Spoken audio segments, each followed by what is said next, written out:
Face aux effets grandissants du changement climatique sur la production cotonnière, la nouvelle société cotonnière du Togo a officiellement lancé ce jeudi à Atakpamé un vaste projet de promotion des cultures régénératrices du coton. Mis en œuvre avec l'appui de Olam Global CRS et de l'African Cotton Foundation, ce programme de 3 ans vise à restaurer la fertilité des sols, renforcer la résilience des producteurs et promouvoir une agriculture plus durable. Le projet prévoit notamment la formation des producteurs, l'amélioration de la gestion des sols, la lutte contre l'érosion, la promotion des fertilisants durables, ainsi que le renforcement des capacités des organisations paysannes. À terme, près de 23 850 agriculteurs devraient bénéficier de cette initiative. Et donc on vient de lancer ce matin un projet d'agriculture régénératrice.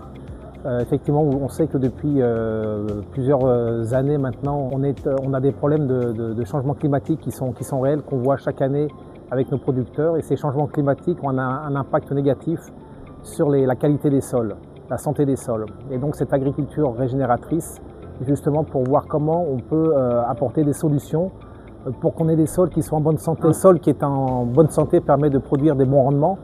On sait que cette année, on a pu avoir des rendements de plus d'1 tonne à l'hectare au niveau des producteurs, qui est pour eux quelque chose de très important puisque ça permet d'augmenter leurs revenus. Et on veut conserver, on veut même améliorer ces rendements-là, donc il faut qu'on ait des sols qui soient en bonne santé. On a un certain nombre d'actions qui vont être menées et l'objectif est justement de former les gens, développer ces techniques-là pour qu'ils puissent maintenir ensemble justement ces niveaux de production de coton à travers la régénération des sols par ces pratiques d'agriculture régénératrice. Au-delà des pratiques agricoles, le projet ambitionne également d'améliorer durablement les conditions de vie des communautés rurales grâce à des actions en faveur de l'eau, de la santé et de la formation. Les producteurs, principaux bénéficiaires de cette initiative, saluent un projet qui répond aux défis auxquels la filière est confrontée.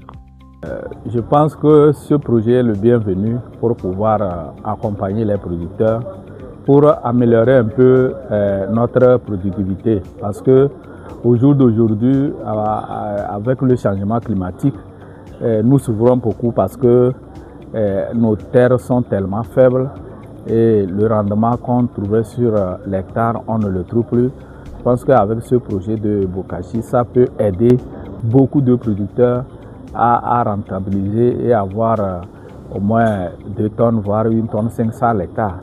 Ce n'est pas seulement le coton, que ce soit nos maïs, ou bien ça permettra aussi à nos terrains de se régénérer pour donner plus.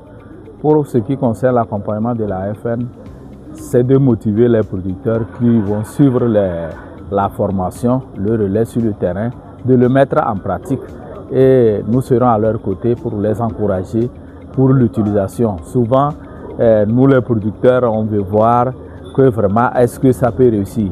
Donc c'est de l'essayer, de le mettre en pratique et si vraiment nous voyons les réalités, je pense que tout le monde, on ne dira pas à personne de se lancer. Merci beaucoup pour cette initiative. À travers cette initiative, la NSCT entend faire de la culture régénératrice un levier de compétitivité pour la filière cotonnière togolaise tout en renforçant son adaptation au changement climatique.